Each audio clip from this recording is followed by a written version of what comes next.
kebenaran ini dan menjalankan perintah-perintah ilahi? Enggak mungkin. Dan hidayah ini adalah nikmat Allah yang paling agung, yang ternyata setiap sholat kita wajib minta hidayah. Setelah kita membuat sebuah pernyataan, Iyyaka na'budu wa iyyaka nasta'in. Apa yang kita katakan? Ihdinas siratal mustaqim. Subuh tadi kita baca. 2 rakaat sebelum subuh kita baca Ihdinas siratal mustaqim. Salat subuh kita juga membacanya. Salat Jumat kita membacanya. Salat asar kita membacanya. Salat maghrib kita membacanya. 10 tahun yang lalu. Dan sampai hari ini kita tetap membaca Ihdinas siratal mustaqim. Maka semoga Allah memberikan hidayah kepada kita dan menyempurnakan hidayahnya sehingga sebagaimana firman Allah, wala tamutunna illa wa antum muslimun.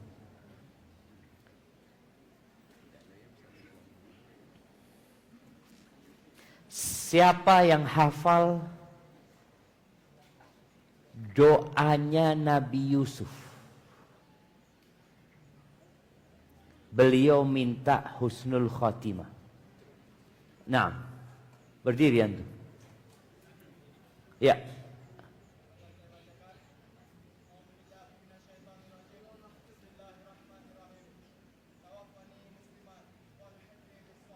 Masya Allah. Kirim fulusnya. Apa artinya?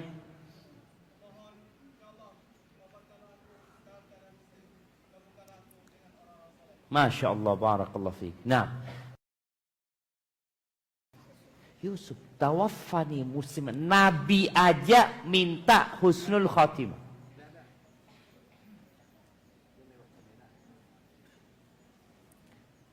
Awas fulusnya. Diyakinkan sampai kepada pemiliknya. Ya Allah, semoga Allah mematawaffana muslimin wa alhiqna bis salihin. Allahumma salli wa sallim ala abdika wa rasulika sayyidina wa maulana Muhammadin wa ala alihi wa ashabihi ajma'in. Amma ba'd. Ahibbati fillah. Apabila kita melihat perkembangan teknologi yang dibuat oleh manusia, tambah tahun tambah canggih. Yang teknologi itu ternyata juga memberikan hiburan kepada manusia. Orang nggak perlu keluar rumah lagi. Makan tinggal kliks. Mau apa? Ngomong sama suaminya. Udah. Balado. Dendeng balado. Atau ayam apa? Ayam pop. Ada ampiang dadiah juga. Ampiang dadiah. Tik. Datang jemaah. Nggak perlu capek, nggak perlu lelah sekarang. Kepingin apapun tinggal duduk di rumahnya, datang. Subhanallah. Mau belanja. Yang belanjaannya itu ada di Jakarta. Atau ada di Papua.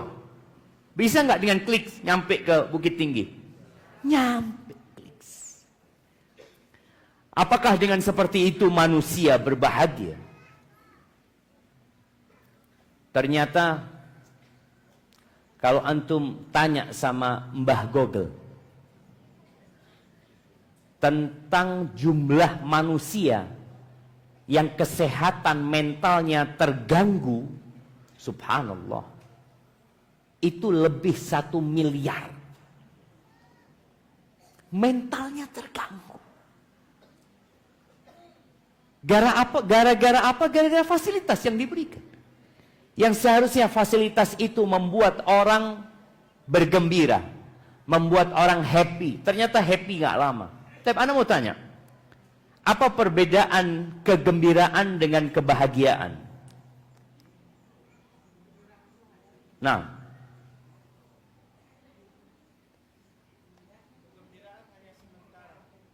kegembiraan hanya sementara. Masya Allah. Ketika antum bersandar itu gembira apa bahagia? Ketika antum bersandar ke tiang duduknya, gembira ya, tapi belum tentu bahagia. Belum tentu bahagia. Nah, sahih jemaah. Kegembiraan itu nggak lama. Antum dapat mobil, gembira nggak? Gembira. Gembira, seneng, istri diajak, anak diajak, keliling. Insya Allah. Apakah bahagia? Belum tentu. Tapi yang namanya kebahagiaan itu, boleh jadi orang itu nggak punya mobil, nggak punya motor, nggak punya rumah, bahkan pekerjaannya tidak tetap. Hari itu dia nggak tahu mau makan apa, tapi dia bahagia. Bahagia itu letaknya di hati. Dan biasanya disebutkan tadi, lama. Bahkan permanen kadangkala bahagia itu. Nabi Yusuf di luar penjara nggak bahagia. Masuk penjara, bahagia. Beliau selamat dari fitnah wanita. Beliau selamat dari fitnah dunia. Terus, apa tanda orang itu bahagia? Apakah orang-orang yang memiliki follower puluhan juta, ratusan juta, berbahagia? Sehingga banyak orang yang ingin terkenal. Semua ingin jadi konten kreator. Dari ya beberapa waktu yang lalu, bagaimana orang kepingin viral ya, dia kasih sampah ke seseorang, melakukan tindakan-tindakan yang tidak seharusnya dia lakukan. Dia ingin bahagia, tapi ternyata dia nggak bahagia. Apakah yang lulus SD sama lulus kuliah kebahagiaannya lebih besar potensinya kepada yang mereka lulus kuliah? Belum tentu. Ada orang yang bunuh diri gara-gara skripsi. Ada. Maka letak kebahagiaan itu di hati. Yang kata Nabi SAW, ala inna fil jasadi mudghah. Ketahuilah di tubuh itu ada satu organ. Ya sekepal ini yang bisa dikunyah, mudghah. Idza salahat salaha sairul jasad. Kalau organ ini sehat, kalau organ ini baik, maka seluruh tubuhnya baik. Tapi kalau organ ini rusak, rusak semuanya. Apa organ itu? Tahulah. Apa organ itu? Hati. Nanti pertanyaannya terlalu mudah. Organ itu namanya hati. Baik. Ana mau tanya. Di mana letak hati itu? Ini yang ditanya. Di sebelah mana?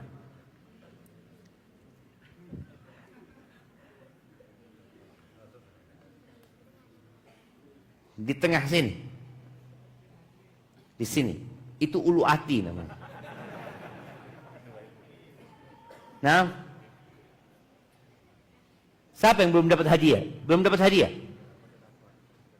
Udah. Ini belum dapat. Oke, berdiri. Di mana letaknya hati? Ustaz mau tahu. Berdiri.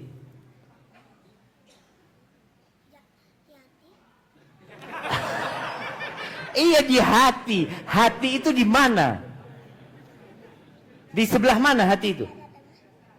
Di tengah sini. Sama kayak dia. Nah, sudah. Ini hadiahnya dibagi dua tapi. Ya? Oke, bagi dua.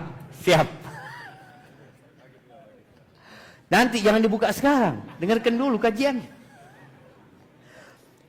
Nah, letak hati itu di dalam dada, jemaah. Jantung.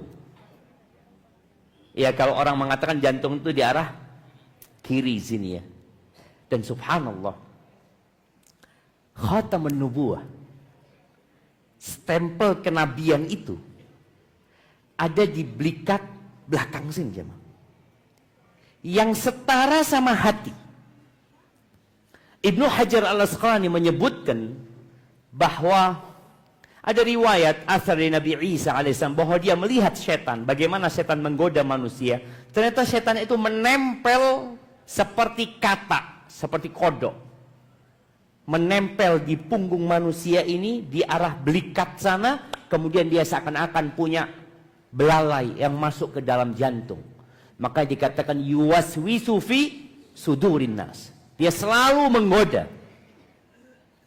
Maka khatamun nubuwah, stempel kenabian itu di sini sehingga setan nggak bisa godain Rasulullah sallallahu alaihi wasallam. Letaknya di hati yang namanya kebahagiaan itu. Dan subhanallah, semua manusia lahir punya hati. Orang kafir punya hati. Orang kaya punya hati. Orang miskin sama lah Ustaz. Presiden ya, wakilnya presiden punya, menteri punya. Berarti bagaimana kita mengelola hati ini, yang kalau kita bisa mengelola dengan baik, maka engkau akan bahagia. Istri ngomel-ngomel Ustaz, sakit hati anak sama dia. Nggak usah sakit hati. Maklumi kekurangan istrimu. Ketika seorang suami tahu istrinya itu bengkok, sebagaimana sabda Nabi alaihi salatu wassalam, tahu istrinya itu kurang akalnya, kurang agamanya, kemudian istri mungkin ngambek, mungkin melakukan tindakan yang tidak seharusnya, dia cuma, kata orang Jawa, ngelus dodo. Dia apa ngelus dodo bahasa Padangnya? Marui dado. Maurui dado. Dia cuma gini, ya Allah ya. Selesai urusannya. Dia nggak perlu sakit hati, karena kalau dia sakit hati nggak ada gunanya. Orang yang galau, kata Abu Hatim al-Busti mengatakan, alal aqil an la yaghtam fa innal ghamma la yanfa'. Orang yang berakal sehat itu nggak perlu dia itu galau, karena galau itu nggak ada gunanya. Sebutkan 5 kegunaan galau. Ana kasih hadiah. Oh, manfaat galau itu Ustaz, nggak ada gunanya. Apakah ketika engkau galau kemudian rezekimu tambah banyak? Alhamdulillah Ustaz, sejak anak galau uang di ATM tambah Ustaz. Oh, boleh galau itu kita. Nggak ada gunanya. Orang tua juga nggak suka anaknya galau. Anak juga nggak suka lihat bapaknya galau. Maka hibati fillah, ada 3 perkara yang menjadi tanda engkau bahagia. Yang pertama, idza u'tiya syakar. Kalau dikasih bersyukur. Subhanallah jemaah. Kalau bicara pemberian Allah kepada kita, itu nggak bisa dihitung. Dan kalau bicara nikmat, ternyata nikmat yang paling rendah itu harta. Yang di atasnya harta itu namanya sehat. Maka kita lihat orang akan mengeluarkan harta demi sehat.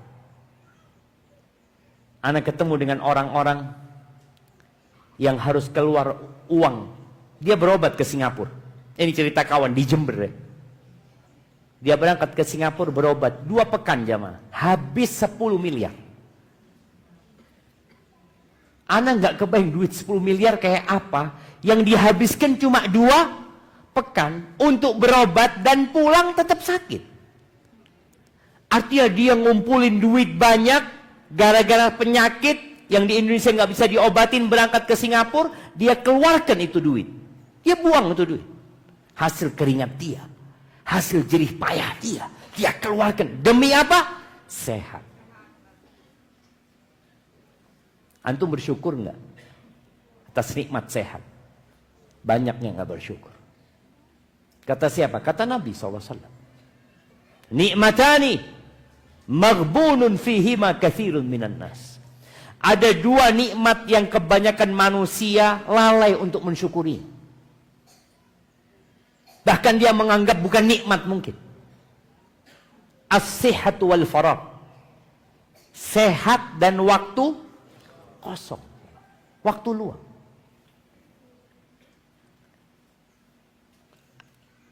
Siapa yang pernah jadi pengangguran? Nah, banyak. Nah, pengangguran itu nikmat enggak? Ya Allah, Nabi baru ngomong nikmat, ngomong enggak lagi. Nganggur itu kan enggak punya kerjaan, waktu kosong, luang dia. Dia enggak ngapa-ngapain, dia kosong, baca Quran bisa hatam sehari, sholat duha enggak ada yang marahin dia. Bisa nggak dia lakukan itu? Bisa, tapi dia nggak lakukan. Saya nganggur, Ustaz. Coba baca Quran. Satu ayat seperti satu ekor onta. Satu huruf 10 kebaikan. Ketika orang nganggur itu nikmat, jamaah. Oke, dari sisi dia nggak punya pekerjaan, dia anggap bukan nikmat. Padahal dia punya nikmat karena nggak bekerja. Coba dia bekerja, nggak bisa dia ikut kajian. Anak jaga toko, Ustaz, nggak bisa ikut kajian. Tapi antum yang bisa datang ke tempat ini karena punya waktu luang. Dikasih waktu luang, itu nikmat.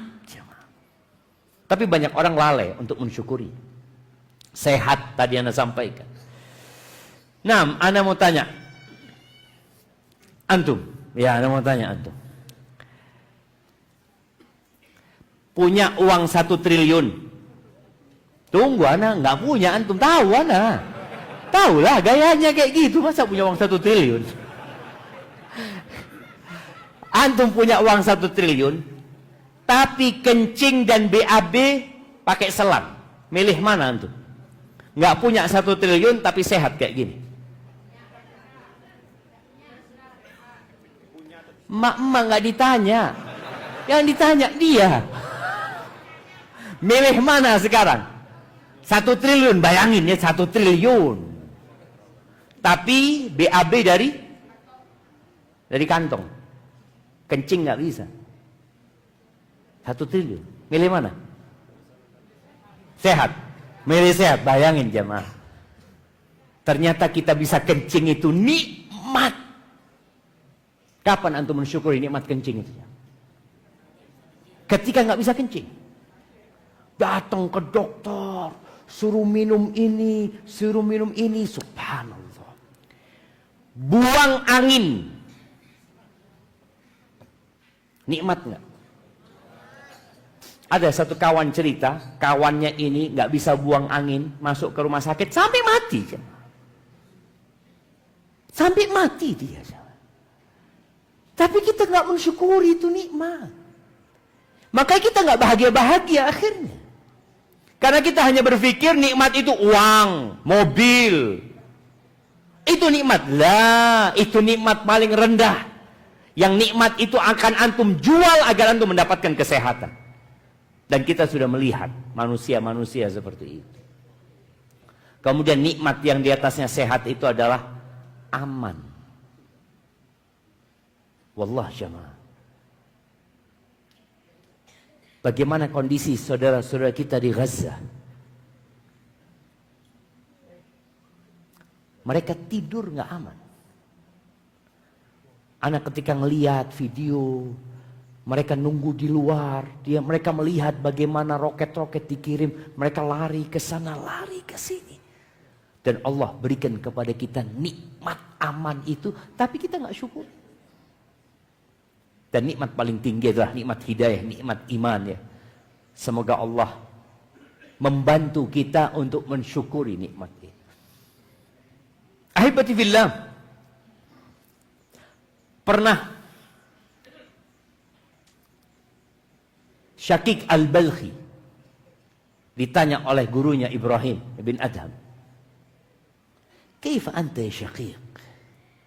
Gimana sikapmu menghadapi dunia ini?"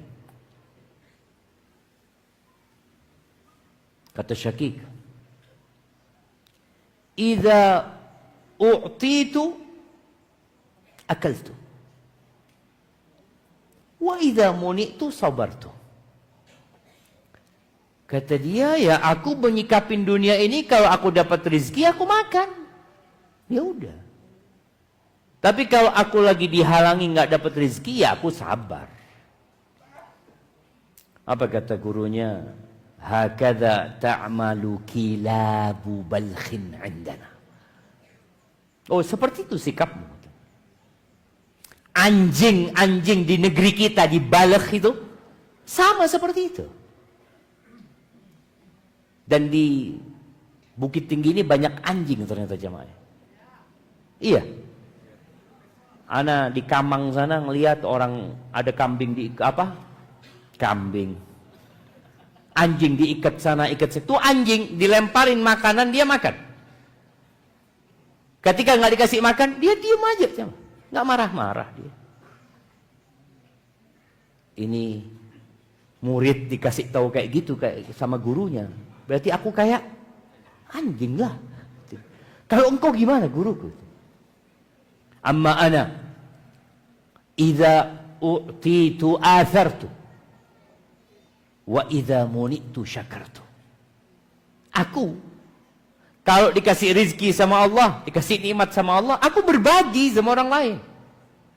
Aku berikan kepada yang lebih membutuhkan. Nih jamaah, orang yang berkah itu orang yang kayak ini.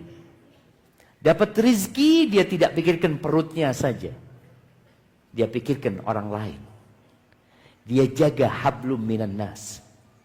Terus, ya kalau aku nggak dikasih rezeki sama Allah, aku bersyukur. Lu gimana bersyukur lu? Nikmat Allah itu banyak. Bukan cuma makanan, bukan cuma fulus. Tadi kesehatan itu nikmat ya. Oleh karena itu, kenapa setiap sholat kita membaca alhamdulillah? Lillahi Rabbil Alamin. Nggak ada perubahan bacaan kita. Mau dalam kondisi sakit kita membaca Alhamdulillahi Rabbil Alamin. Orang kena kanker stadium 4, bagaimana sholatnya dia? Alhamdulillahi Rabbil Alamin. Orang diamputasi kakinya, dikarenakan kena diabetes, dua-duanya diamputasi, kemudian dia sholat. Apa yang dia baca? Alhamdulillahi Rabbil Alamin. Terus dia puji Allah.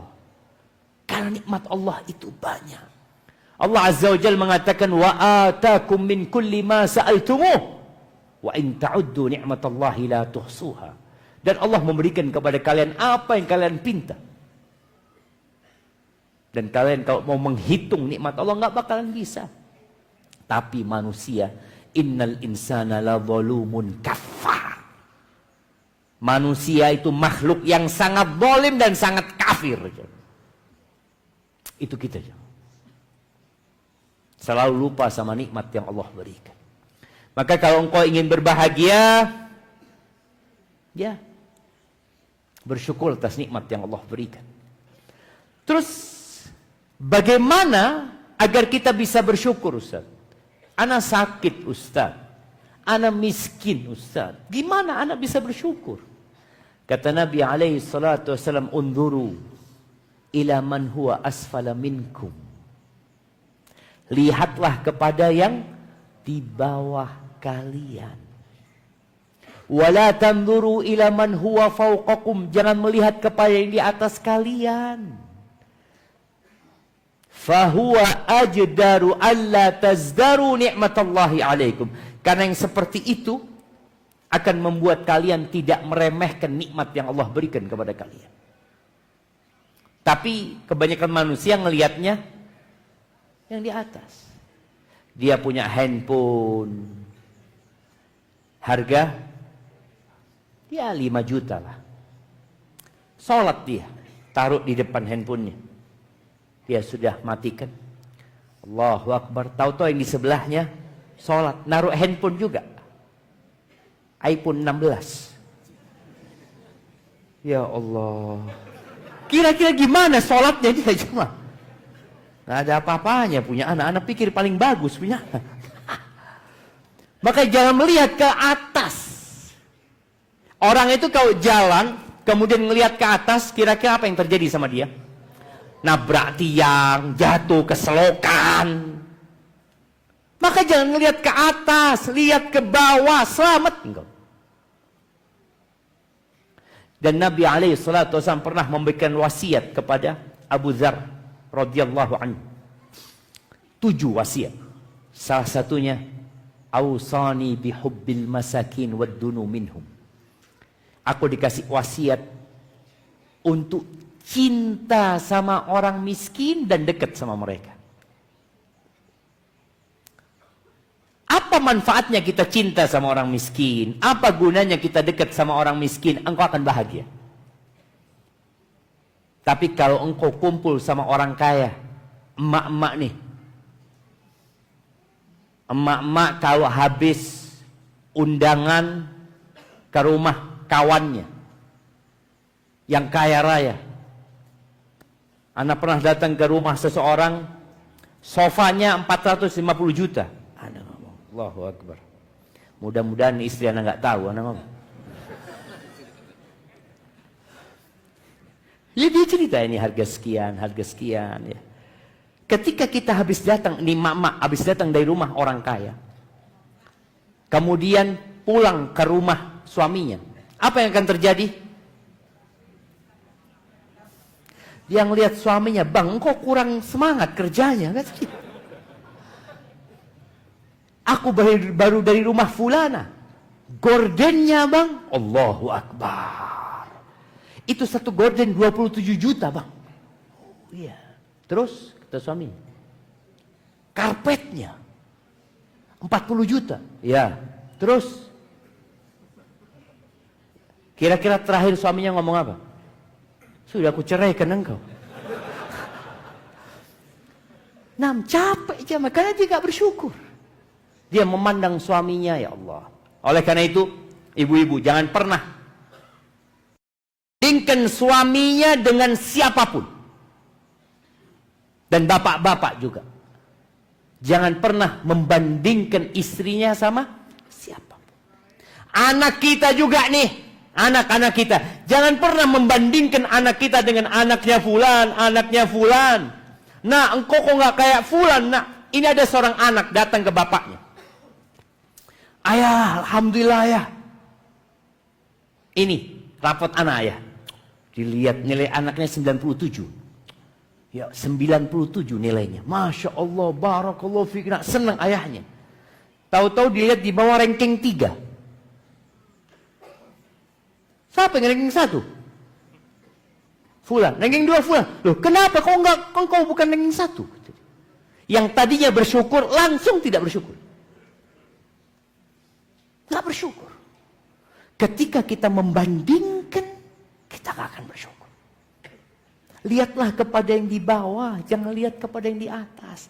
Anak-anak kita semuanya spesial, jam. Tapi nggak sama dengan anaknya orang. Maka sistem pendidikan di tempat kita ini, ya mungkin belum mengakomodir keistimewaan anak-anak itu. Semua belajarnya sama. Ini anak akan jadi mekanik nanti. Dia nggak perlu belajar yang lainnya. Tapi kadang-kala anak itu dipaksa harus pinter semuanya, jemaah. Maka kita lihat anak SD itu belajar semuanya. Waktu kuliah nggak semuanya belajar. Bayangin dia. Kuliah sudah, ya prodi ilmu hukum, ya hukum aja yang dia pelajari. SD dia harus belajar semuanya, dituntut nanti SMP. Maka tolong jangan pernah membandingkan anak kita sama anak orang. Mungkin anak kita lemah di matematika. Iya, tapi dia di ilmu sosial kuat mungkin. Ya sudah, fokus ke sana. Jangan bandingkan anak kita dengan anak orang. Jangan bandingkan adik sama kakaknya, kakak sama adiknya. Jangan. Kenapa? Kita nggak akan bersyukur kepada Allah Azza wa Jalla. Kita tidak akan bahagia nantinya mendapatkan anak-anak itu. Taib, ahibati fillah, bicara syukur ini ada 4 rukunnya. Ada 4, ada 3 rukun syukur itu. Hati, lisan, dan raga. Hati, lisan, dan raga. Bagaimana syukurnya hati? Apa yang tahu? Nah, fadhal.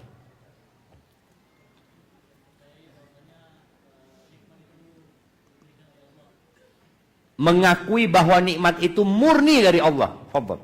Masya Allah. Antum dapat fulus ini karena jawab atau karena dari kasih Allah? Kasih Allah kan? Nah, padahal Anda bisa pilih yang di situ. Anda bisa pilih yang di sana. Mungkin mereka juga bisa jawab yang sama. Tapi kenapa kok tahu-tahu Anda milih antum? Siapa yang menggerakkan hati Anda? Allah Azza wa Jalla. Maka tadi, bicara bersyukur dengan hati adalah mengakui bahwa nikmat yang aku terima ini, baik itu harta, kesehatan, keamanan, keimanan, murni itu pemberian Allah, bukan karena usahaku.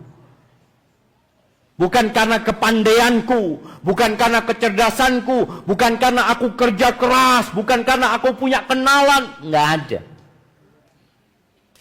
Itu karena Allah Azza wa Jalla. Jangan sampai seperti Qarun. Qarun ketika disuruh berbuat baik, Allah mengatakan, wa ahsin kama ahsanallahu ilaik, wa la tabghil fasada fil ard. Berbuat baiklah engkau sebagaimana Allah berbuat baik kepada dirimu. Apa kata Qarun? Innama utituhu ala ilmin indi. Oh, aku bisa sukses seperti ini, itu karena ilmu yang diberikan kepada aku. Nabi Sulaiman ketika melihat singgasana Ratu Balqis, apa kata beliau? Hadza min fadli rabbi. Dari Allah ini. Ini dari Allah. Maka tolong hati kita bersyukur. Dengan mengakui semua nikmat itu karena Allah yang memberikan. Antum bisa sholat malam. Oh, ana memang dari dulu Ustaz, ana sholat malam Ustaz. Dari sejak muda ana tidak pernah meninggalkan sholat malam. Terus siapa yang ngasih antum bisa sholat malam? Allah Azza wa Jalla. Allah yang membuatmu bangun, kemudian melaksanakan sholat malam. Maka ketika engkau sholat malam, engkau mengatakan Alhamdulillahi Rabbil Alamin. Tetap engkau mengatakan itu. Tapi kadang kalau lisan berucap, hati nggak ikut gitu. Maka ada orang-orang yang kemudian merasa sudah baik. Bahkan dia merasa memiliki jasa atas Allah Azza wa Jalla. Nah, semua kebaikan itu dari Allah Azza wa Jalla. Baik, yang kedua lisan kita. Zikir dengan apa? Syukur dengan lisan yang mengatakan Alhamdulillah, Alhamdulillah, Alhamdulillah, Alhamdulillah. Antum selesai makan Alhamdulillah. Antum mau tidur Alhamdulillah. Ada doa sebelum tidur, Alhamdulillahilladzi at'amana wa saqana wa kafana wa awana fakam mimman la kafiya lahu wa la mu'wi. Mau tidur itu jemaah, setelah seharian antum bekerja, lalu antum berada di atas kasur, mau meninggalkan dunia ini, dianjurkan mengatakan Alhamdulillah. Segala puji bagi Allah, alladzi at'amana, yang memberikan makan kepada kami, memberikan minum kepada kami, mencukupi kami, memberikan tempat buat kami. Berapa banyak orang yang nggak punya tempat dan tidak dicukupi. Bersyukur kepada Allah. Bangun dari tidur, Alhamdulillahilladzi ahyana ba'dama amatana wa ilaihin nusyur. Terus jamaah. Ketika antum naik kendaraan, motor, sepeda, mobil, antum membaca bismillah, Alhamdulillah, Allahu Akbar, Allahu Akbar, Allahu Akbar, Subhanalladzi sakhkhara lana hadza wa ma kunna lahu muqrinin wa inna ila rabbina lamunqalibun. Itu syukur dengan lisan. Di antara bentuk syukur dengan lisan itu Allah mengatakan wa amma bi ni'mati rabbika fahaddits. Perlu ke antum menceritakan alhamdulillah Allah kasih rizki sama anak. Tapi orang itu kalau punya rizki takut orang lain tahu. Kenapa takut orang lain tahu? Takut orang minta sama dia atau berhutang sama dia. Maka dia tetap bajunya tetap yang lama, dan nggak ada. Anak dengar antum dapat arisan gitu. Oh enggak, dengar dari siapa antum? Ceritakan. Tapi jangan sampai antum bercerita yang menyebabkan orang lain hasud. Nabi Yusuf nggak boleh cerita sama bapaknya, karena tahu kakak-kakaknya itu hasud sama Nabi Yusuf. Ketika Nabi Yusuf bermimpi, inni ra'aitu ahada asyara kaukaban wasyamsa wal qamara ra'aituhum li sajidin. Aku melihat 11 bintang. Aku melihat mentari dan rembulan itu sujud kepada aku. Apa kata abahnya? La taqsus ru'yaka ala ikhwatika. Jangan cerita sama saudara-saudara. Baik, jadi syukur dengan lisan, memuji Allah dan menceritakan nikmat itu asalkan tadi kita tahu tempatnya. Kita tahu kondisinya. Karena jangan sampai kita cerita nikmat orang lain jadi hasud. Baik, yang ketiga bersyukur dengan raga jemaah. Itu bagaimana menggunakan nikmat itu dalam ketaatan kepada Allah. Nikmat sehat, kaki kita gunakan untuk berangkat ke masjid. Kadangkala di beberapa perumahan itu Anda nggak tahu di Bukit Tinggi ini. Ada orang-orang yang bisa naik sepeda 50 km. Tapi masjid 500 meter bahkan 50 meter dari rumahnya nggak pernah kakinya sampai ke masjid. Ini orang nggak bersyukur sama Allah. Dia bisa bekerja. Mungkin naik motor dia bekerja dengan jarak 10 km. Masjid depan rumahnya nggak pernah nyampe. Maka kadang-kala kita sedih ya. Dengan orang-orang yang kurang bersyukur kepada Allah atas nikmat raga yang Allah berikan kepada dia. Baik, itu yang pertama. Kalau antum punya yang pertama ini insya Allah antum akan bahagia. Iya Ustaz. Tapi kan hidup nggak selalu menyenangkan, betul. Maka yang kedua itu bersabar ketika mendapatkan bala. Jadi kondisi orang menghadapi bala itu ada 4 tingkatan. Kondisi orang menghadapi bala itu ada 4 tingkatannya. Siapa yang menyebutin? Sikap manusia. Nah, sabar, ridha, syukur. Yang pertama marah, Masya Allah, barakallahu fikum, fadal. Nah, kasihkan. Iya, tadi sikap manusia menghadapi musibah itu ada 4.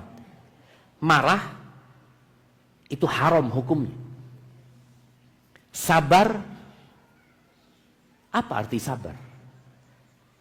Nah, apa? Itu ridho. Enggak, sabar.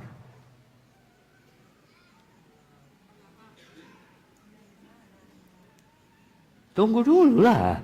Jangan bikin orang nervous. Bismillah. Apa sabar?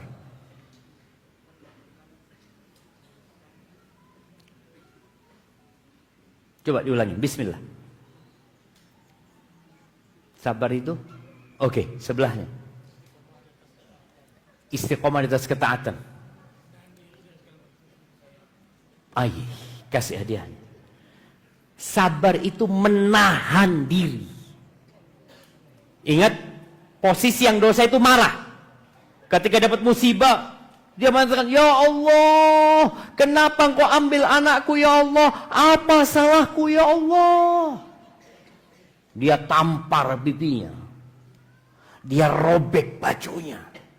Dia ambil gelas, dia lempar. Siapa yang istrinya pernah lempar piring? Anak kasih hadiah.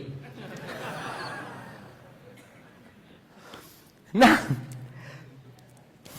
jadi marah dia itu atas takdir itu. Yang kedua tadi sabar. Sabar itu nahan diri. Dia ingin marah, tapi dia tahan, menahan diri dari melakukan perbuatan yang tidak sesuai dengan akal sehat dan tidak selaras dengan syariat. Baik itu ucapan atau perbuatan. Jadi nahan diri. Dia mau ngomong sesuatu, dia mau teriak-teriak, dia tahan diri. Dia cuma menangis. Itu sabar. Dia bersedih. Tingkatan di atasnya namanya ridho. Ridho itu nerima sudah. Dia mulai agak tenang sudah. Tingkatan yang lebih lagi namanya syukur. Oh, kok bisa orang kena bala bersyukur? Oke, nggak perlu sampai syukur. Sampai sabar aja engkau akan bahagia. Karena Allah sudah membuat sebuah keputusan. Allah akan memberikan bala. Apa kata Allah? وَلَنَبْلُوَنَّكُمْ بِشَيْءٍ مِنَ الْخَوْفِ وَالْجُوءِ وَنَقْصٍ مِنَ الْأَمْوَالِ وَالْأَنْفُسِ وَالثَّمَرَاتِ وَبَشِّرِ الصَّابِرِينَ الذين إذا أصابتهم مصيبة قالوا إنا لله وإنا إليه راجعون أولئك عليهم صلوات من ربهم ورحمة وأولئك هم المهتدون. Allah mengatakan kami benar-benar akan memberikan bala kepada kalian. Pasti Allah akan kasih bala. Modelnya macam-macam. Nggak sama satu orang sama orang lain. Boleh jadi ketakutan. Takut sakit. Takut bangkrut. Takut sepedanya hilang. Takut ditinggal mati oleh orang-orang yang dia cintai. Kalau istri takut apa? Takut suaminya kawin lagi. Itu ujian jemaah. Takut, khawatir, cemas. Dia lihat suaminya kok tambah baik sekarang ya. Kok berubah suami ana? Iya. Ada satu perempuan ngomong, Ustaz, ana ini heran Ustaz. Suami ana sekarang suka belikan hadiah buat ana ini itu. Ternyata dia kawin lagi Ustaz. Ketakutan itu ada. Ada nggak ibu-ibu? Takut diceraikan. Iya. Kalau bapak-bapak takut apa? Takut sama istri. Itu juga ujian itu. Ya Allah, kok nggak mati-mati istri anak ini? Jahat bapak-bapak ini. Ada seorang perempuan mengatakan kepada suaminya, Bang, engkau tahu bang? Engkau tahu, kata dia. Iya, ada apa dek, kata dia. Itu fulan, istrinya kan mati kan? Iya, subhanallah. Dia bang bangunkan masjid bang wakaf atas nama istrinya. Kata suaminya, aku sama, udah siapkan tanah, cuma engkau tidak mati-mati. Itu kan wakaf setelah mati, kata dia. Kalau dia minta sekarang dibangunkan masjidnya, nunggu engkau mati. Subhanallah, ini ujian. Rasa takut tuh semua dikasih ujian. Ada seorang laki-laki yang anak takut saat mau nikah, anak takut rumah tangga anak berantakan. Itu ujian juga dari Allah. Kemudian kelaparan. Ya, mungkin sebagian kita jamaah nggak diuji kelaparan. Tapi ada saudara-saudara kita yang nggak tahu besok makan apa dia jamaah. Ada yang makannya cuma siang hari, pagi dan malam dia nggak makan. Ada, saudara. Kemudian yang ketiga, wanaksin minal amwal, kekurangan harta, kekurangan buah-buahan, kekurangan orang-orang yang dia cintai mati. Terus Allah katakan, wabashiris sabirin, berikan kabar gembira kepada orang-orang yang bersabar. Sabar aja dikasih kabar gembira, apalagi ridho. Makanya para ulama mengatakan, as-sabru fardun warridha fadlun. Sabar itu kewajiban. Adapun ridha keutamaan. Artinya kalau engkau bisa sampai tingkatan itu sebuah kemuliaan buat seorang hamba. Wabasyiris sabirin. Berikan kabar gembira kepada orang-orang yang sabar. Siapa orang yang sabar itu jamaah? Allah sebutkan. Mereka adalah orang-orang yang kalau terkena musibah, apa yang dia katakan? Inna lillahi wa inna ilaihi raji'un. Kami itu milik Allah. Dan kami itu akan kembali kepada Allah Azza wa Jalla. Ucapan inna lillahi wa inna ilaihi raji'un di masyarakat umum itu ucapan untuk musibah apa? Kematian. Padahal tidak. Kucingnya mati. Dia bikin status inna lillahi wa inna ilaihi raji'un. Telah tewas kucing ana ditabrak mobil. Musibah enggak? Boleh dia mengatakan innalillahi wa inna ilaihi raji'un? Boleh. Bahkan itu syariatnya. Kehilangan sandal pulang nanti, antum siap-siap hafalkan innalillahi wa inna ilaihi raji'un. Karena boleh jadi antum keluar, aduh, kok kayak gini ya? Kok kayak gini? Innalillahi, katakan innalillahi wa inna ilaihi raji'un. Katakan kami milik Allah. Bukan hanya sandalku yang milik Allah. Bukan hanya mobilku yang milik Allah. Bukan hanya sawah dan kebunku yang milik Allah. Aku milik Allah Azza wa Jalla. Allah mau ambil aku, diambil sama Allah Azza. Dan kita akan kembali kepada Allah Azza wa Jalla. Subhanallah jemaah. Ada seorang pengembara ya. Bukan pengembara dia ya. Dia dari Prancis. Dia berangkat ke Afrika sana. Mengadakan penelitian di sana selama 7 tahun dia. Subhanallah, dia berangkat ke sana. Dia meneliti satu kabilah muslim jemaah. Suatu hari kata dia, aku naik mobil sama orang-orang tuh berempat apa bertiga dia naik mobil. Subhanallah, bannya kempes jemaah. Bannya kempes nggak bawa ban serep. Marah-marahlah dia ini kepada orang-orang ini. Kata dia, udah takdirnya Allah. Innalillahi wa inna ilaihi raji'un. Ini orang kafir padahal jemaah. Tapi dia katakan itu. Engkau marah-marah, nggak kemudian ban serep itu datang. Marah-marah ban serep datang, nggak apa-apa. Enggak, sudah. Energimu jangan dihabiskan untuk marah-marah. Ya sudah, bismillah, kita pelan-pelan. Karena di padang pasir, jadi walaupun bannya kempes masih sejalan pelan-pelan jemaah. Subhanallah, bensinnya habis. Marah-marah lagi dia. Kata dia, udah innalillahi wa inna ilaihi raji'un. Udah ditakdirkan sama Allah gitu. Ya udah gimana? Ya jalan kaki kita. Jadi orang itu harus menentukan sikap jemaah. Tidak berhenti di satu titik kemudian dia tidak berbuat apa-apa karena musibah. Enggak, engkau harus melanjutkan perjalanan hidup ini. Jalanlah dia. Kemudian dia ngomong. Kadang-kadang itu datang badai pasir jemaah. Karena mereka orang Arab Badui yang nomaden ya. Datang badai itu yang menyebabkan tenda-tenda mereka terporak-porandakan ya, ternak mereka mati ini itu. Setelah badai itu pergi, Syekh kabilah itu mengatakan, coba kalian lihat yang masih bisa diselamatkan, diselamatkan. Ternak-ternak yang masih hidup dan memang harus disembelih, kalian sembelih. Lalu Syekh kabilah itu mengatakan, kita sejatinya diciptakan untuk kehilangan segalanya.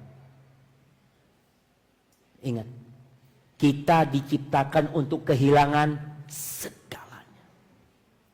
Antum akan kehilangan semuanya. Sampai baju antum akan kehilangan. Peneliti ini mengatakan, sejak anak pulang dari sana ke Prancis, kata dia, nggak pernah lagi anak minum obat penenang, kata dia. Nggak ada ceritanya obat penenang, kata dia. Cuma sayang orang-orang itu tidak memahami tentang takdir, kata dia. Baik, kita dengarkan adzan dulu. Fadhal.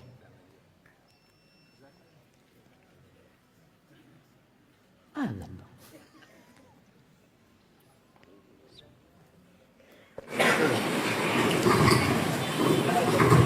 Allah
Allahumma salli wa sallim ala nabiyyina Muhammad.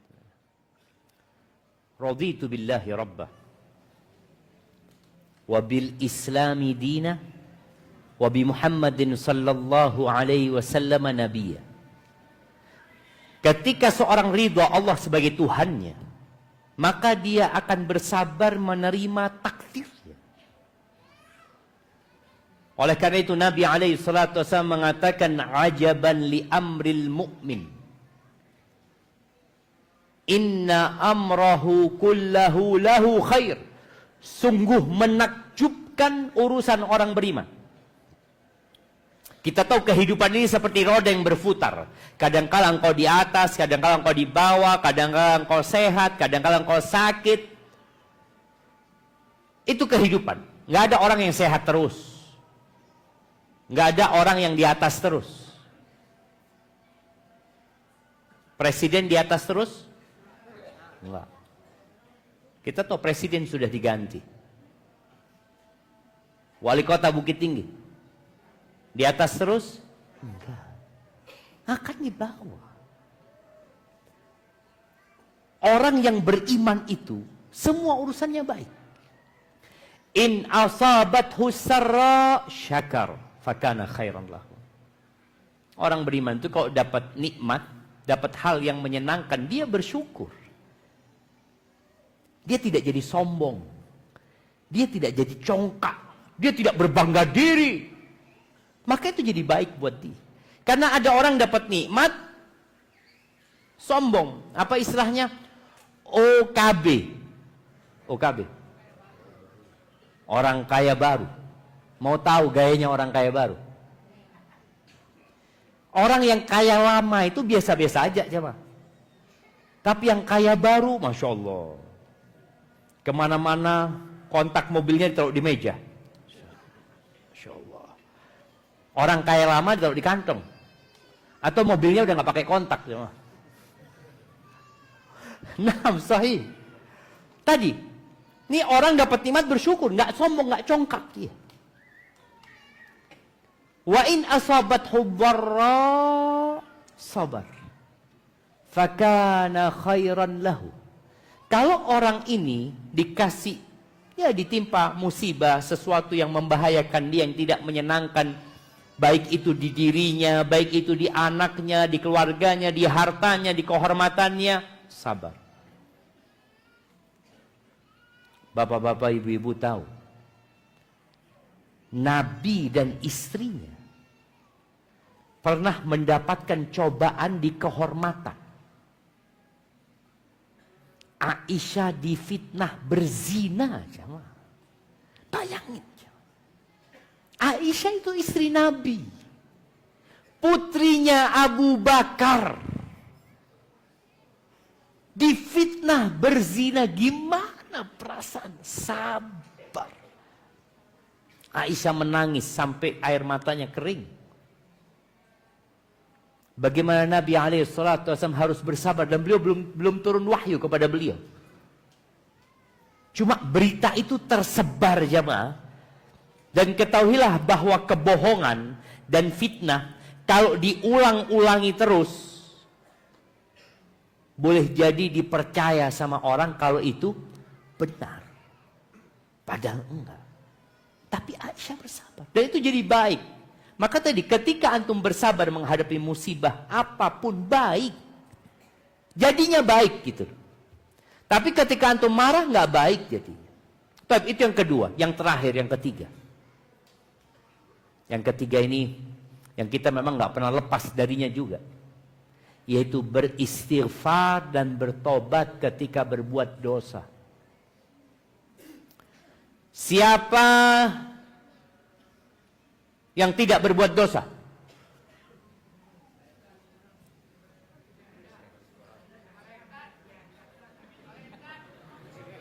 Nggak berbuat dosa?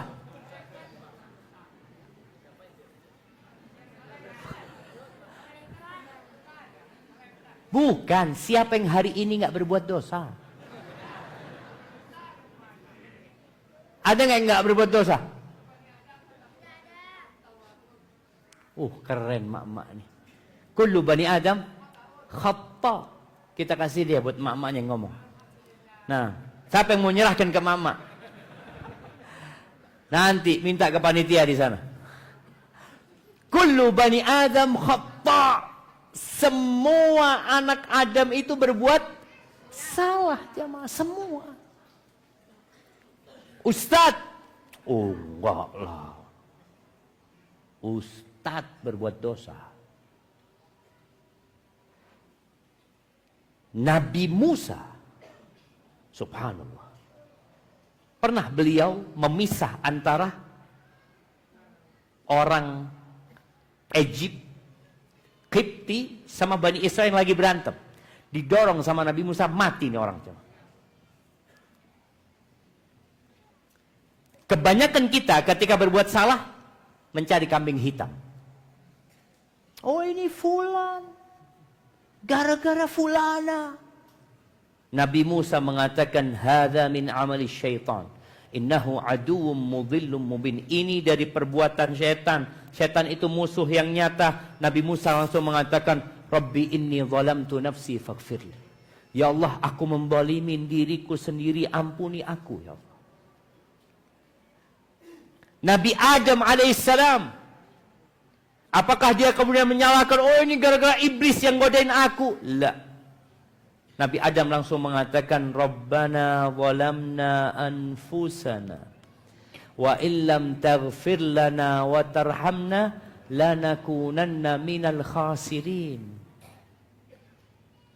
Ahibati fillah, ketika seorang merasa baik, dia akan terkena penyakit namanya ujub.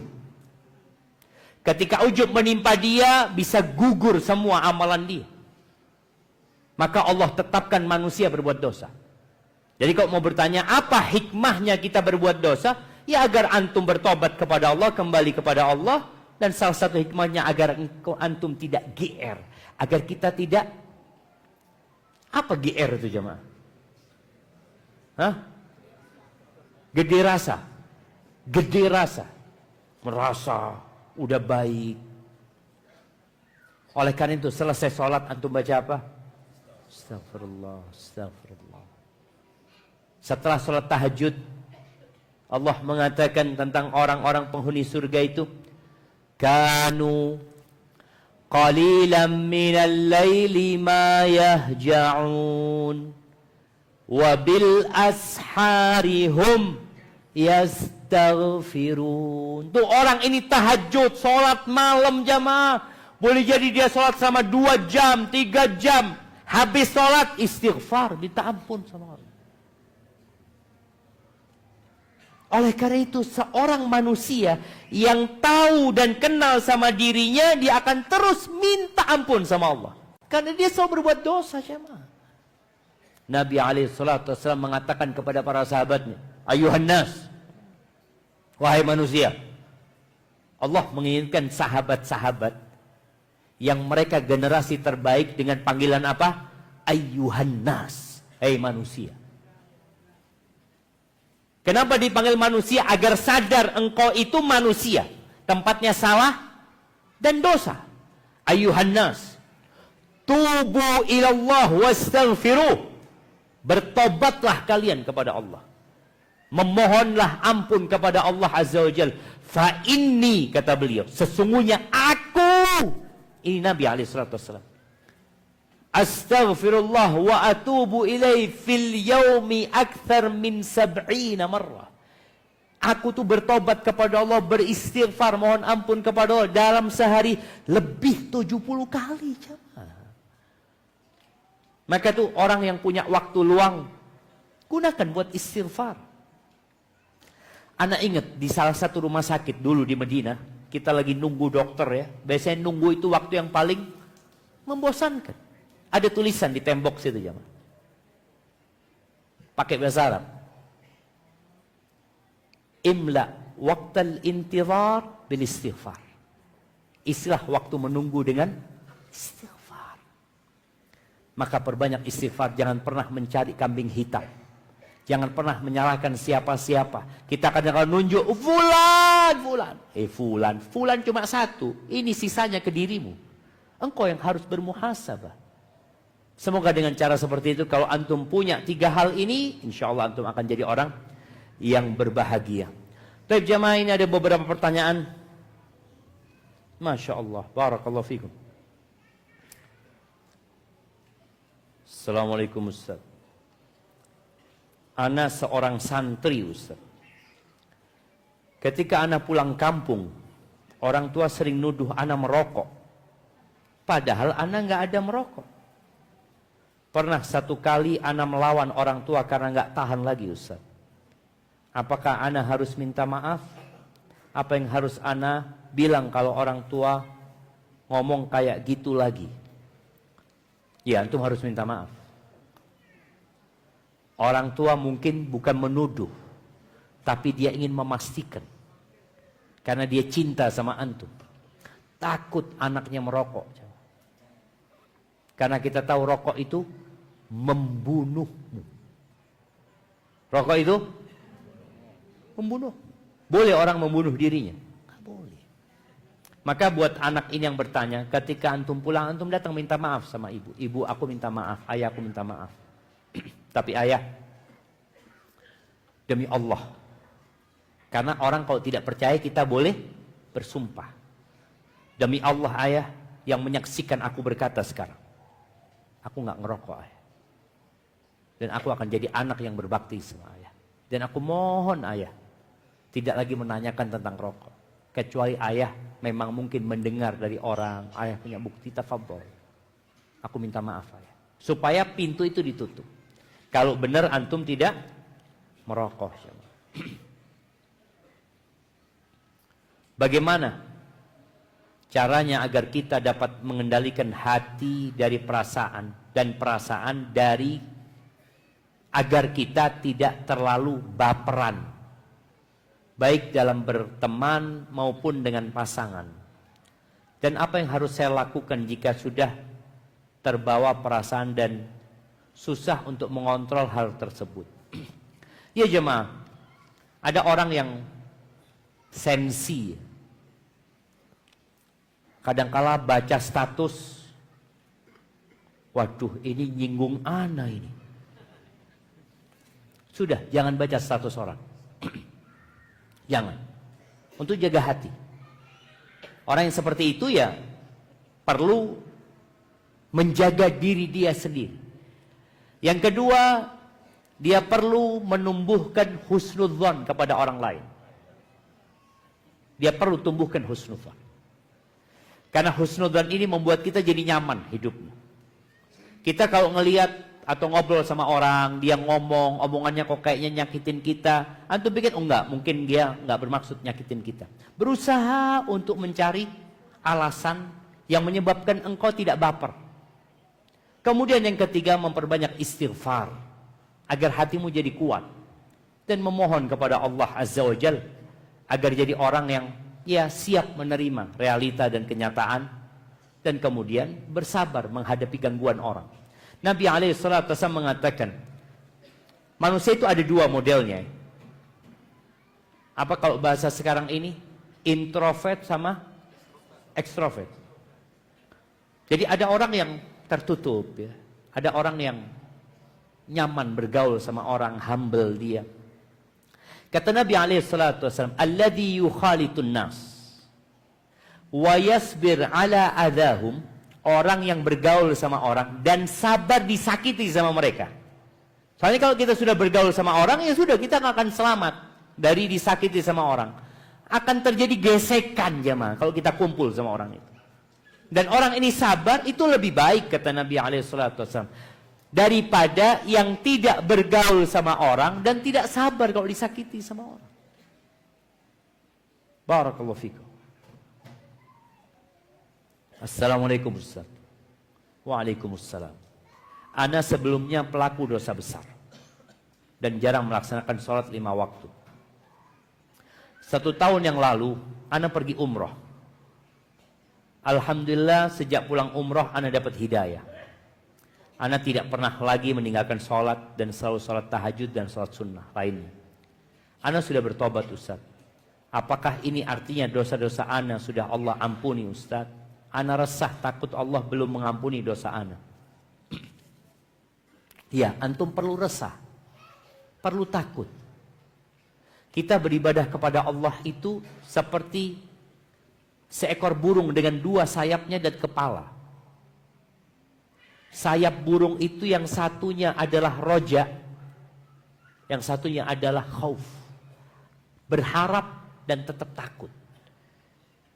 Jadi kepalanya itu adalah cinta kepada Allah Azza wa Jalla. Yang menyebabkan kita kembali kepada Allah. Kita cinta kepada Allah karena semuanya dari Allah Azza wa Jalla. Dan Allah itu maha baik sama kita. Baik, kalau bicara antum sudah bertobat kepada Allah, antum perlu takut? Iya, perlu takut.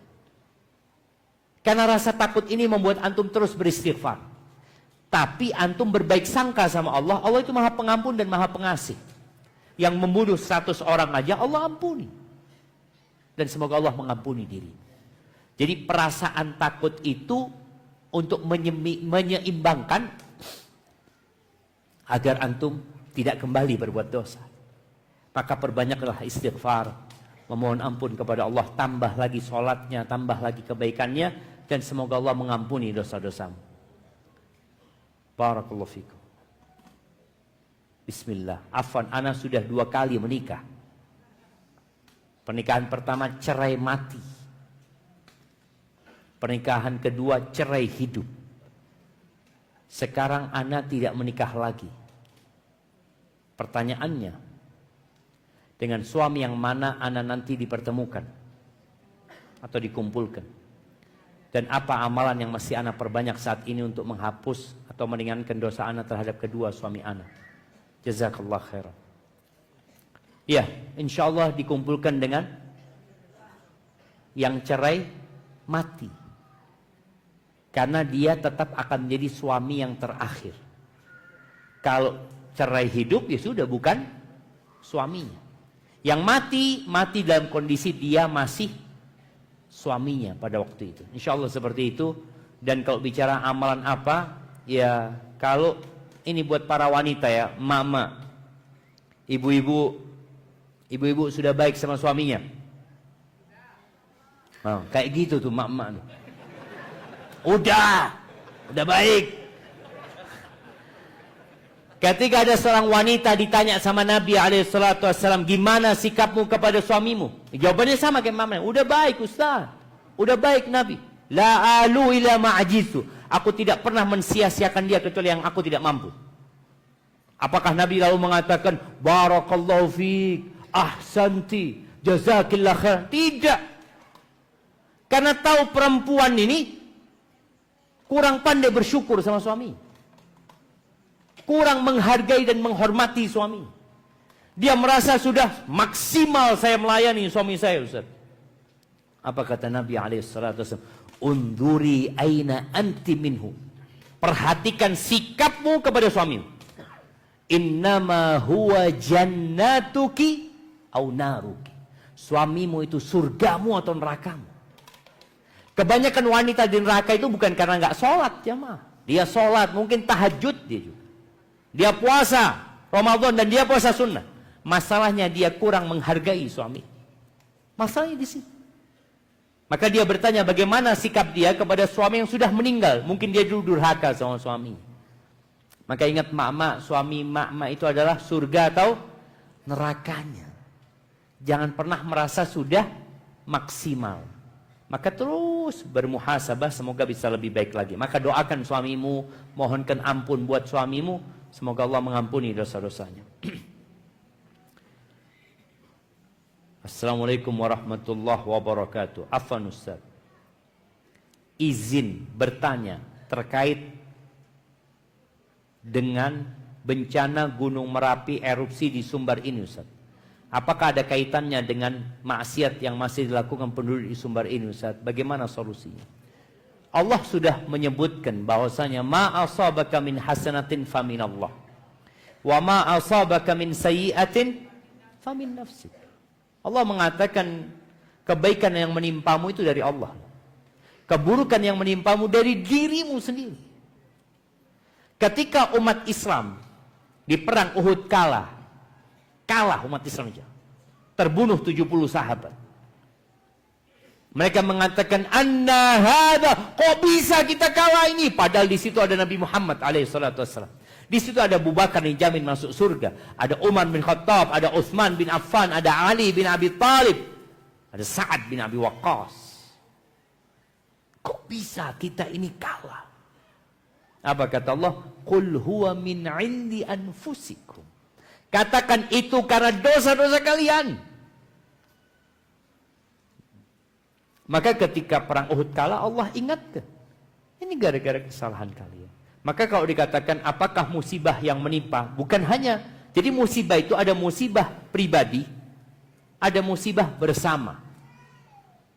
Musibah bersama itu boleh jadi pelaku dosanya bukan semuanya, cuma beberapa orang, tapi ada pembiaran.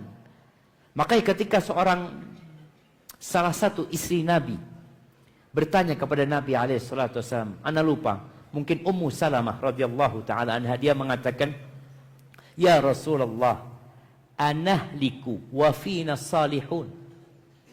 Apakah kita akan binasa padahal di tengah-tengah kita banyak orang soleh? Soleh. Jadi ada orang soleh, ada orang muslih.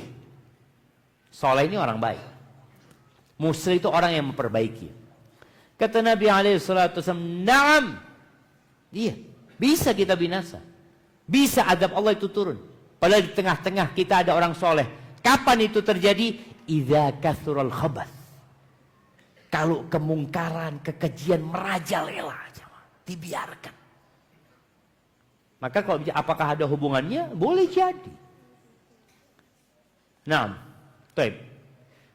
Assalamualaikum warahmatullahi wabarakatuh. Izin bertanya Ustaz, apa yang harus kita lakukan Nah ini penting, ini ada kaitannya dengan pertanyaan sebelumnya. Apa yang harus kita lakukan ketika kita mengetahui di suatu tempat tertentu, tempat berkumpulnya orang-orang yang berbuat maksiat LGBT. Sedangkan hukum di Indonesia, setahu saya belum ada tentang hukuman bagi orang yang melakukan LGBT. Jazakallah khair.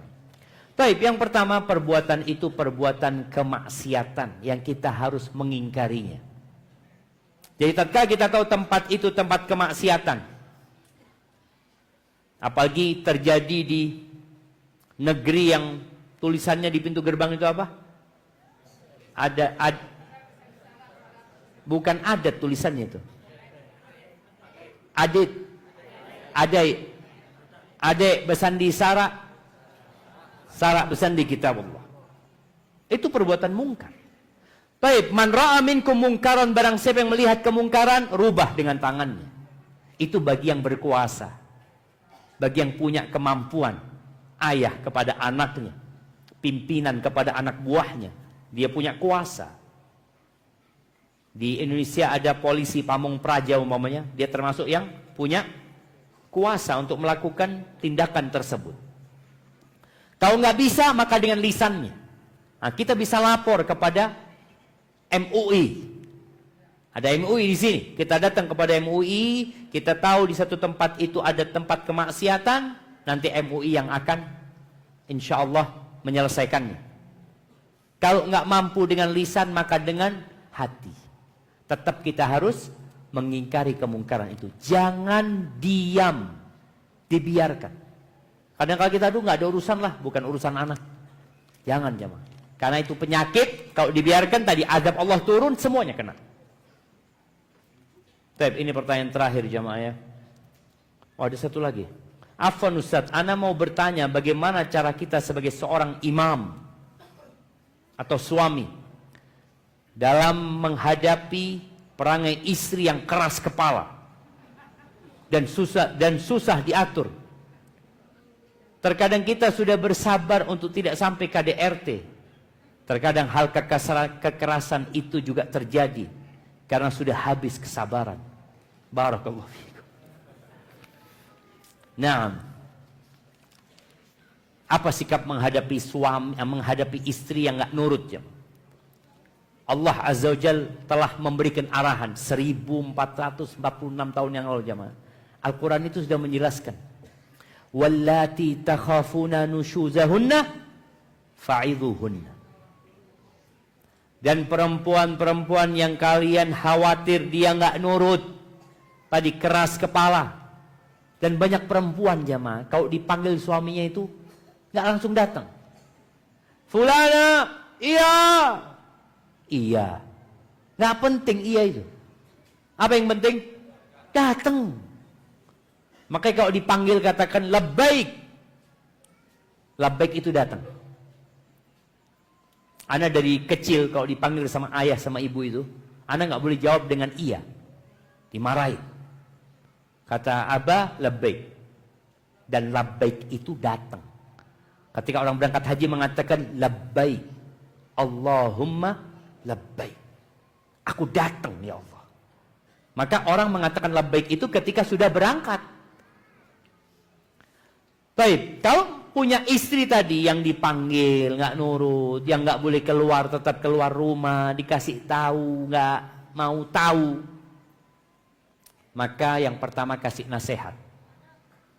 Kasih nasihat. Duduk sama istri. Kalau ngasih nasihat istri itu jangan di depan anak-anak. Tunggu anak-anak tidur. Belikan hadiah buat istrinya. Lalu ngomong. Apa orang Bukit Tinggi kalau manggil istrinya? Adia. Adik ya. Adia. Aku sayang sama kamu. Gimana kalau aku sayang? Sayang juga. Aku sayang sama kamu. Tolong jangan melakukan ini lagi. Aku nggak suka. Tapi setelah mengungkapkan sayang. Kalau dikasih nasihat sekali, 2 kali, 3 kali tidak mendengarkan, maka masuk ke tahapan selanjutnya. Apa kata Allah? Wahjuruhunna fil madaji. Pisah ranjang. Kalau bisa pisahnya di dalam kamar aja, nggak perlu anak-anak tahu. Kan ada yang kadang kala pisah sampai tidur di ruang tamu ya. Enggak lah, pisah di kamar. Jadi ketika tidur, udah jangan disentuh istri. Istri yang ngadep ke sana, engkau ngadep ke sini. Supaya dia tahu kalau engkau serius. Ngasih nasihat. Tapi kalau engkau kumpulin istrimu, apa kata sang istri? Engkau butuh sama aku. Nggak nurut dia jemaah. Maka tinggalkan dia. Kemudian yang ketiga, dalam agama kita itu boleh mukul istri. Wadribuhunna. Iya. Tapi memukul yang tidak melukai. Memukul yang bukan karena emosi. Tapi memukul untuk memberikan pendidikan. Namun karena di negeri kita nggak boleh mukul, antum jangan mukul. Kalau mukul, masuk penjara antum, nggak ada artinya. Jadi seperti itu. Kalau memang gimana Ustaz, kalau anak udah nggak mampu menghadapi dia, ya diceraikan. Diceraikan. Makanya cerai itu nggak langsung lepas. Ada cerai pertama. Ini untuk menunjukkan bahwa suami serius. Dan para suami ketika menceraikan istrinya yang pertama, jangan diusir istrinya. Tetap di rumahnya. Kecuali kalau istrinya melakukan perbuatan dosa besar. Jadi tetap di rumah. Sampai masa iddahnya selesai. Semoga dengan dia diceraikan, dia berubah. Ketika berubah, dia rujuk. Dan rujuk itu nggak perlu nikah lagi. Selama di masa iddah. Tinggal ngomong aku rujuk engkau. Selesai. Dan sang istri di rumah suami ini boleh bersolek jemaah. Dia pakai baju yang seksi supaya suaminya tertarik ya, supaya merujuk dia, boleh. Karena di masa iddah itu, masa iddah yang tolak raj'i ya, tolak pertama dan kedua itu, dia masih istri.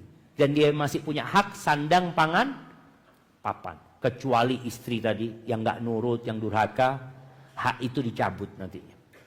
Taib, pertanyaan terakhir. Assalamualaikum ya Ustaz. Bagaimana cara menguatkan diri di pondok selama 6 tahun? Ini sudah mondok apa belum? Kalau belum mondok, kita itu hari-hari pertama saja nggak betah. Ya pekan pertama, pekan kedua, pekan ketiga, sebulan lah. Maka orang tua kalau anaknya mondok sebulan jangan ditengok. Jangan ditengok. Maka di beberapa pesantren nggak boleh ditengok karena dia masih labil. Ngelihat orang tuanya, ya Allah, orang tuanya mau pulang dipegangin, jangan, dia ikut pulang. Maka jangan, maka di beberapa pondok nggak boleh. Terus bagaimana kalau yang bertanya ini santrinya? Maka berdoa minta sama Allah. Ingat engkau berada di tempat yang penuh dengan fadilah. Man salaka tariqan yaltamisu fihi ilman, sahhalallahu bihi tariqan ilal jannah. Barang siapa meniti jalan menuntut ilmu, Allah mudahkan jalan menuju ke surga. Man kharaja fi talabil ilmi fahuwa fi sabilillah hatta yarji. Barang siapa yang keluar dari rumahnya menuntut ilmu, maka dia fi sabilillah sampai dia pulang. Maka ingat dengan fadilah menuntut ilmu. Ingat bagaimana perjuangan para ulama. Imam Ahmad itu baru pulang menuntut ilmu umur 40 tahun dan baru nikah. Subhanallah. Barakallahu fiik. Itu yang dapat Anda sampaikan, kurang lebihnya mohon maaf apabila benar yang Anda sampaikan itu dari Allah Azza wa Jal. Apabila ada yang salah itu dari diri Anda pribadi. Subhanakallahumma bihamdika asyhadu an la ilaha illa anta astaghfiruka wa atubu ilaik.